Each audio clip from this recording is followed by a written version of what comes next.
This past Friday, I had the opportunity to run the D&D 2024 Beholder. So in this case, we had 6 10th level characters, which is definitely a pretty powerhouse group to face a Beholder. So I'm not going to talk so much about the balance of the Beholder as in like a challenge to its group. Also because, boy, when I talked about the Dracolich, I had a million people telling me I did it wrong and telling my players they all did it wrong. You guys weren't there. You don't know what happened. And same way on the Friday game. You weren't there. You don't know what happened. You're going to have to trust me when I give you my assessment of what occurred. How'd the Beholder work? Very well. I really like the Beholder. And so far, I got to say, I'm really enjoying the monsters that are in the D&D 2025 Monster Manual. They're running really well. I would certainly, this I can say pretty unequivocally, if I had to grab a book for monsters, for 5e monsters, between the 2014 version of D&D and the 2024 version of D&D, i.e. I have it right here. Look at this. If I've got the old 2014 Monster Manual and I have the new D&D 2024 2025 Monster Manual, I would definitely grab the 2025 Monster Manual. It is definitely a better Monster Manual as far as I'm concerned. There are things to pick at. There are things to, be annoyed with, as we are nerds and gamers who love our hobby very much. It is very easy for us to complain, but definitely it is a better book. And so far, when I've been running these sort of bigger legendary monsters, which to me is like a good indicator of like how well the mechanics work and stuff like that, they've run fine. They've run very, very well. That doesn't mean there's always room for improvement and little tips that we can learn. So what's the main thing I noticed from the new Beholder, the Beholder from 2025 Monster Manual Beholder?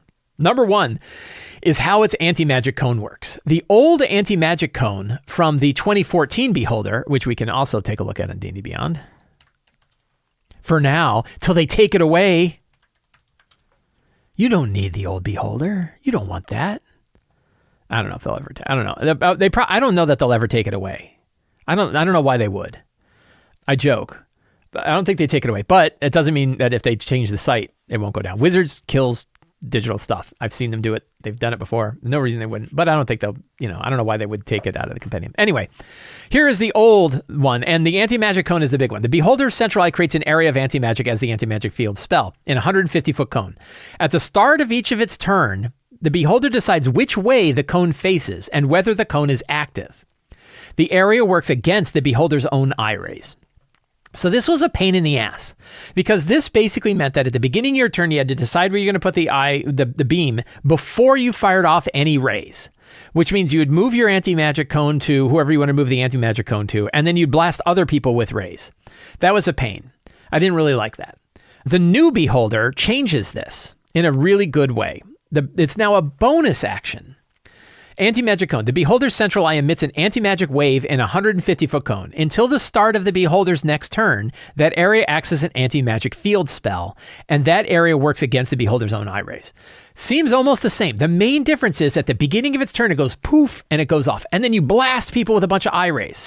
You can fire off 3 eye rays at anybody because the eye is not up, and then boop, and then you fire it back up again at the end of the turn, right? And that is a really good thing. You drop it and then pop it back up, drop it and then pop it back up. And you can decide which direction, where you want to put it and what you want to do with it.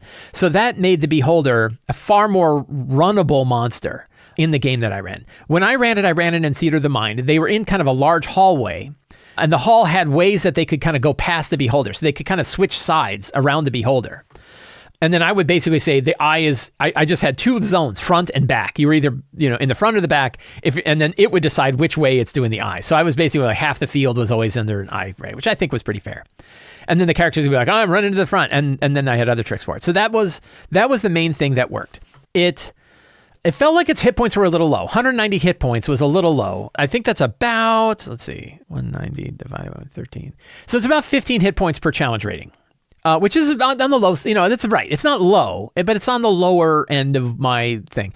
And when I was running 6 10th level characters, I beefed up its hit points to 260, right? I gave it 20 hit points per CR, and that worked fine. You should always feel free. This is not really a complaint about the monsters in the book. Always feel free to change the monster hit points. Up it by add or subtract 50%. Well, you should feel free to add up to 50% of its hit points. And you should be feel free to subtract all of the hit points you want to subtract to make it stay as long as it should stay while it's successful, and feel free to give it 1 hit point when it's time for it to go. So always feel free. One tip I would give in general with all the monsters is you get to manipulate hit points however you want. Go ahead and manipulate it based on the feelings, based on the vibes, as they say. Or specifically, like in my case of saying, like, I know there's a lot of characters here. There's more characters than the game expects there to be. I'm going to increase its hit points significantly to account for that, because they're going to all punch that thing in the face, right? Everyone hates beholders and then go punch in the face. So that was the main thing I noticed. One, I also really like that the eye rays now do damage. A lot of these eye rays do psychic damage. You know, the charm ray does 13 psychic damage and even half on a success. There's a lot of these. The fear ray does psychic damage. The slowing ray does necrotic damage, right? There's a lot of rays that used to only do an effect and now do an effect and damage. I really dig that. I think that works. I think that works really well. What else? So here's a big tip for running beholders in general. I noticed this when I ran beholders before. So here's one you can get experience. It is just as important with the new beholder as it is with the old beholder, which is you want to pair it up with monsters that have blind sight or tremor sense. And the reason why is the best players, if you are a player of D&D, stop listening. Go do something else for a while. This is just a conversation between me and Game Masters. All right, Game Masters, are you back? Are you here? You made sure all the players stop listening? The most effective way to screw a beholder is to fill it up with things like fog cloud or darkness. Get rid of its ability to see.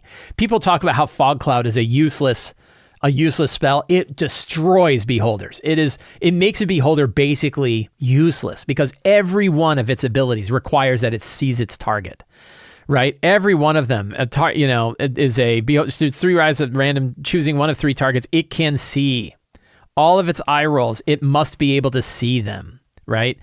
That is a huge deal. And yes, the anti-magic cone will suppress magical stuff like that. But if it's suppressing the magical stuff like that, it can't also hit them with eye rays, right? Because as soon its own central eye. So it makes it really effective.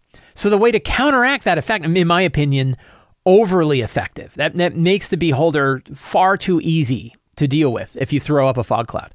The way to deal with that is give the beholder monsters and sidekicks that can see through, that have blind sight. The advantage there is the players very likely can't see through their fog cloud either. They can't see through darkness or fog cloud either. And now if you throw the fog cloud and the darkness on the beholder can just move. It can float up out of it, right? It can get outside of it and then start pegging you with eye rays again. But a lot of time the characters will be like, well, we'll get in the Raw of Fog, or we'll get in the darkness area, and then it can't see us at all, right? That's when your blind sight monsters go over and punch the hell out of the people that are inside the fog cloud, particularly those people who are concentrating on that spell, because they have advantage on all attacks and disadvantage to hit them. They are much more effective inside those areas than they're not. So there's a whole bunch of different monsters that fit this role. Mesoloths are really good with beholders. Ankegs, Helmed Horrors, Hook Horrors, Umber Hulks, they all have some semblance of this. And a lot of those could be creatures that the beholder has conscripted to defend it. So that works really well. That way, if the beholder gets obscured or can't see its targets, it can send those guys in to go punch the hell out of those people. That's my biggest tip for running a beholder. Another big tip I would have is when so the eyes are randomly selected, right? Beholder shoots 3 of the following magical rise at random, re-rolling duplicates. You get to choose who they use them against, though. So even though you're rolling the eyes randomly, you get to choose which targets they choose with it. And beholders are smart, right? They got a 17 intelligence. They're going to know to focus those eyes on the ones most effective. The ones that are wisdom saving throws, they do on big dumb melee types. The ones that are constitution, they do on scrawny ass spellcaster types. So you get to pick which eyes are most effective against which characters. You can also cheat and pick your eyes, right? You could run through a list and decide it's going to use this eye, and this eye this time. So if you want a more effective beholder, you could choose which eyes it's going to use against which targets specifically. And maybe you roll randomly for the legendary action ones. Another tip is if you're, in my case, I didn't do this, but I kind of wish I had. In my case, so 5th edition D&D, both 2014 and 2024, expect that you are running with 4 characters. So if you're running with more characters than that, a legendary monster is going to be less effective. Now, of course, they could be more effective by throwing in other monsters, but you could also be more effective by giving it more legendary actions. And the way to think of it is instead of having a monster that basically does 3 legendary actions, you instead, I'm on the wrong one. I'm looking at the wrong beholder. Let's go to the other one. You could instead give it 1 legendary action for every character minus 1. So if there are 6 characters in the group, you could give it 5 legendary actions instead of 3, right? For every creature above 4 that they're facing, you could add another legendary action. That will make the monster act far more effectively against a larger group. It's dangerous to do. That's a lot of extra stuff, but that's an option that you have available to you. It's another way, like manipulating hit points. You can also manipulate the amount of output that a monster does by increasing its number of legendary actions to account for the fact that you're facing 5 or 6 characters instead of 4. So that's something you can do. So those are my tips for the Beholder. The main tips are: feel free to change its hit points up and down in order to fit the number of characters that you got and in order to fit the theme of the situation, particularly because boss monsters need help. And Beholder, there's hardly more aggressive, characters are going to be super aggressive towards Beholders. Like, Beholders are even more risky than boss monsters because players they really want to punch people in that central eye.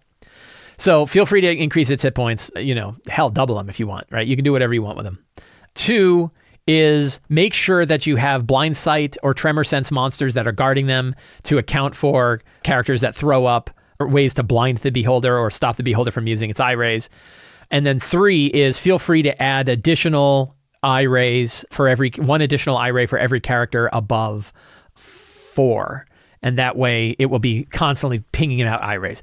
But general assessment is big thumbs up. I like the new Beholder was really good. I really liked it. The players really liked it. They made their saves all the time, which is kind of a bummer, but they did take a bunch of damage anyway. They were still really scared, and I think they really felt like things worked well. So it was fun facing the Beholder. Real classic D&D game.